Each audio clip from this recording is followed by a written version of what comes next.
2026 সালে যারা এইচএসসি পরীক্ষা দিবা তোমাদের জন্য মোস্ট কমন একটি প্রিপোজিশনের উদাহরণ আমি লিখেছি এখানে। এটি চট্টগ্রাম বোর্ড 2024 সালে আসছিল, 24 সালে আসছিল, তার মানে এটা মোস্ট কমন। বিগত সালের প্রশ্নগুলো সবসময় প্র্যাকটিস করবা। সাজেশনে বিগত সালের অনেক প্রশ্ন দেওয়া আছে, মডেল টেস্ট দেওয়া আছে। বেশি বেশি যত বেশি প্র্যাকটিস করবা তত বেশি এগুলো এই গ্রামাটিক্যাল পার্টটা তোমাদের জন্য ইজি হয়ে যাবে। চলো আমরা প্রিপোজিশনের উদাহরণগুলো সলভ করি এবং আমি বুঝিয়ে তোমাদেরকে বলবো যাতে তোমাদের মাথায় থাকে। প্রিপোজিশন অর্থ কী? প্রি মানে হচ্ছে পূর্বে, প্রি মানে পূর্বে, পজিশন মানে হচ্ছে অবস্থান। বিশেষ করে নাউন বা প্রনাউনের পূর্বে প্রিপোজিশন বসে, এজন্য প্রি অর্থ কী? পূর্বে। কথা না বাড়িয়ে এগুলো নিয়ে পরে আলোচনা করা হবে, আজকে আমরা এগুলো প্র্যাকটিস করি। উদাহরণগুলো প্রত্যেকটি বাক্য পড়বা আগে। একটি বাক্য শুরু থেকে ফুল স্টপ পর্যন্ত আগে পড়ে ফেলবা। পড়ার পরে কী করতে হবে? অর্থ বুঝতে হবে। অর্থ বোঝার পরেই তুমি আনসার করতে পারবা যে এখানে কি প্রিপোজিশন বসতে পারে। তাহলে অর্থ না বুঝে মুখস্থ করে উইথ টু এরকম বলে মুখস্থ করে গেলে কাজ নাই। তাহলে শুরু করছি। লাইফ অর্থ জীবন, অফ কমন পিপল সাধারণ মানুষের জীবন, is beside a number of travels, এখানে ফুল স্টপ। ট্রাভেলস মানে কি? সমস্যা। এ নাম্বার অফ মানে কিছু সমস্যা বোঝায়, একসাথে অনেকগুলো সমস্যা বোঝায়। তাহলে সাধারণ মানুষের জীবন বিভিন্ন সমস্যায় কি বলি আমরা বাংলাতে? বিভিন্ন সমস্যা দিয়ে জর্জরিত, বিভিন্ন সমস্যা নিয়ে বা বিভিন্ন সমস্যা দিয়ে জর্জরিত। তাহলে দিয়ে বলছি না? তাহলে দিয়ের ইংরেজি কি? উইথ। নিয়ে, দিয়ে, সাথে এগুলোর অর্থ বোঝায় উইথ দিয়ে। তাহলে একসাথে বলি আমরা বিসাইড উইথ মানে কি? বিসাইড উইথ অর্থ হচ্ছে জর্জরিত। তাহলে সাধারণ মানুষের জীবন বিসাইড উইথ জর্জরিত, এ নাম্বার অফ ট্রাভেলস বিভিন্ন সমস্যা দিয়ে জর্জরিত। তাহলে বিসাইড উইথ, এটা বিসাইডের পরে সবসময় কি বসে?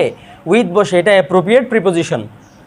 এরপর দেখো দ্বিতীয় নম্বর বাক্য, price spiral has added new sufferings our life, এখানে ফুল স্টপ। প্রাইস স্পাইরাল মানে হচ্ছে মুদ্রাস্ফীতি। প্রাইস মানে তো জানো মূল্য, যে মূল্য বেড়ে যাওয়া, দ্রব্য মূল্য যে বেড়ে গেছে, এটা হ্যাজ অ্যাড করেছে নিউ সাফারিংস, নতুন একটি ভোগান্তি অ্যাড করেছে আওয়ার লাইফ, আমাদের জীবনে। তাহলে দেখো অ্যাডেডের পরে সবসময় টু হয়। অ্যাডেড যদি আসে এরপরে প্রিপোজিশন আসলে সেটা কি আসবে? টু আসবে। অ্যাডের পরে সবসময় কি হয়? টু হয়।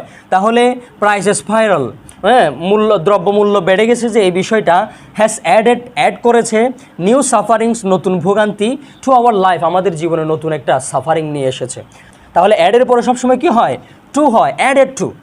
এরপরের বাক্য দেখো, indeed price of daily commodities has gone the ability of the common people, এখানে ফুল স্টপ। এতটুকু পড়লাম, এখন অর্থ বুঝবো। ইনডিড প্রকৃতপক্ষে, প্রাইস মানে মূল্য, অফ ডেইলি কমোডিটিস মানে হচ্ছে নিত্য প্রয়োজনীয় যে দ্রব্যগুলো আছে, দ্রব্য। ডেইলি মানে নিত্য, কমোডিটিস মানে দ্রব্য পণ্য যেগুলো আছে।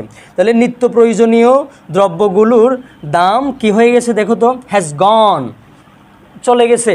কোথায় চলে গেছে? দ্য এবিলিটি, সক্ষমতা of the common people. Common মানে সাধারণ, পিপল মানে মানুষ। সাধারণ মানুষের এবিলিটির কোথায় চলে গেছে? বাইরে।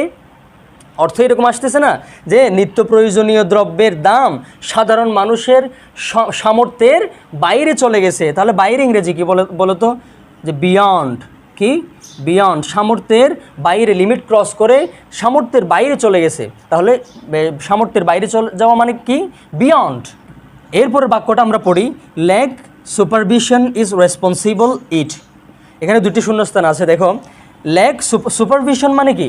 তদারকি। সুপারভিশন মানে তদারকি। ইজ রেসপন্সিবল মানে দায়ী। এটি। তাহলে এখন আসতেছে যে তদারকির অভাব হচ্ছে এটার জন্য দায়ী। তদারকির অভাব, তদারকির, এখানে তদারকির পর একটা র আসছে না? র এর অর্থ দেয় ইংলিশের প্রিপোজিশন কোনটা? অফ। অফের অর্থ দেয় র। তাহলে দেখো ল্যাক এখানে কি হবে? অফ। ল্যাক অফ, অভাব। ল্যাক অফ মানে কি? অভাব। কিসের অভাব? সুপারভিশন, তদারকির অভাব। তাহলে তদারকির এখানে র যেটা আসছে সেটার অর্থ দিচ্ছে অফ। ল্যাক অফ সুপারভিশন, তদারকির অভাব, ইজ রেসপন্সিবল, এটাই দায়ী।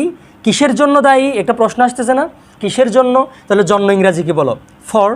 তাহলে ফর ইট, এটার জন্য দায়ী। ওকে, অর্থ বুঝলে পরবর্তীতে বাংলা থেকে তুমি বুঝতে পারবা যে কোনটা হতে যাচ্ছে প্রিপোজিশন। এরপরের বাক্য some dishonest businessman devoid morality hold goods quick profit. বলো সাম মানে হচ্ছে কিছু, ডিসঅনেস্ট মানে হচ্ছে অসৎ, বিজনেসম্যান মানে ব্যবসায়ী, কিছু অসৎ ব্যবসায়ী, ডিভয়েড মোরালিটি, মোরালিটি মানে হচ্ছে নীতি নৈতিকতা, নৈতিকতা বিবর্জিত, নৈতিকতাহীন কিছু ব্যবসায়ী কী করে, হোল্ড গুডস, হোল্ড মানে হচ্ছে মজুত করে রাখে, গুডস মানে হচ্ছে মালামাল পণ্য মজুত করে রাখে, কিসের জন্য, কুইক প্রফিট, হ্যাঁ দ্রুত মুনাফা অর্জন করার জন্য। দেখো আমরা বাংলাতেই প্রিপোজিশন চলে আসছে কিভাবে, যে কিছু অসাধু ব্যবসায়ী নৈতিকতা বিবর্জিত, তাহলে এখানে কি হবে, ডিভয়েড অফ, ডিভয়েড অফ মানে হচ্ছে হীন, মানে শূন্য, নাই এরকম, কি নাই, মোরালিটি নাই, নৈতিকতা নাই, ডিভয়েড অফ মোরালিটি, নৈতিকতা শূন্য, নৈতিকতাহীন। তাহলে ডিভয়েড অফ, ডিভয়েডের পরে সবসময় কী বসবে, অফ বসবে। এটার অর্থ কী হবে, এটা হচ্ছে অ্যাপ্রোপ্রিয়েট প্রিপোজিশন। এটার অর্থ কী হয়, হীন বা ছাড়া, কি ছাড়া, নৈতিকতা ছাড়া মানুষগুলো হোল্ড মজুত করে রাখে গুডস মালামাল, হ্যাঁ কী জন্য, একটা কথা আসে না যে কেন মজুত করে রাখে, ফর জন্য, FOR ফর বসবে এখানে, ফর কুইক প্রফিট, দ্রুত মুনাফা অর্জন করার জন্য।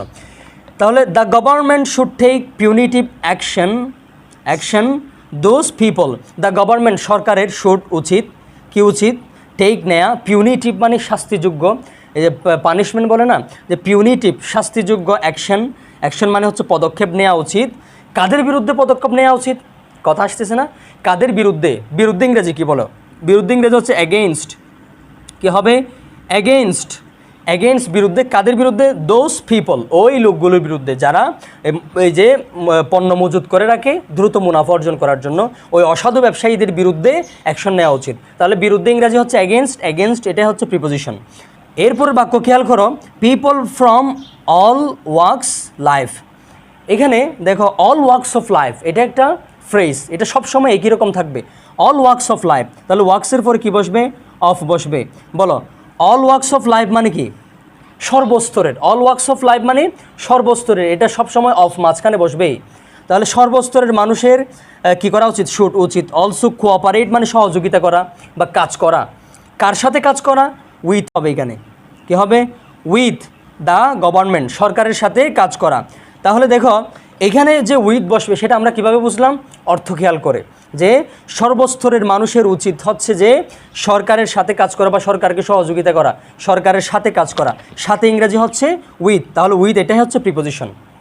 এইভাবে যদি প্রিপোজিশন বুঝো, অর্থ বুঝে তাহলে ইনশাল্লাহ কোনো ব্যাপার না প্রিপোজিশনে 5 নাম্বার পরীক্ষাতে তোলা। আর যারা পার্সোনালি পড়তে চাও আমার কাছে, তারা আমার হোয়াটসঅ্যাপ নাম্বারে নক করবা। ধন্যবাদ সবাইকে, আসসালামু আলাইকুম রহমতুল্লাহ।